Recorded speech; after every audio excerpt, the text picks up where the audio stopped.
मिनल माइ कुल्ल शैइन हय्यिन अफला युमिनून। अल्लाह तबारक व तआला कुरान मजीद में फरमाए तो पियो त असां हर शइ खे पाणीअ खां पैदा कयो आहे। अॼु पंजाब असांजे पाणीअ ते क़ाबिज़ थियणु चाहे थो पियो।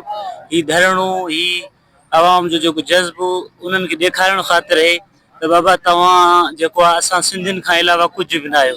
सिंध सिर्फ़ु सिंध जी माउ न बल्कि तव्हां पंजाबियुनि जी जेका आहे माउ आहे।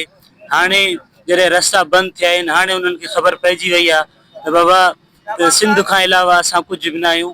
चयो वेंदो आहे त बाबा पढ़ा लिखा पंजाब। असांखे ख़बर आहे त असांजे मासूम ॿारनि खे जाहिल बणाइण में कंहिंजो हथु आहे। कहिड़ियूं जेके आहिनि कुवतूं मुलविस आहिनि। चयो वेंदो आहे त पुरअमन पंजाब। बाबा असांखे ख़बर आहे त असांजे अमुन बिगाड़ण में जेको कहिड़ियूं कुवतूं मुलविस आहिनि ऐं कहिड़ियूं कुवतूं हिते जेको अमुन कराइण नथा चाहिनि। अॼु मां सम्झां थो पियो त हाणे पंजाब खे ख़बर पइजी वियो हूंदो त सिंध खां अलावा हू कुझु बि न आहे।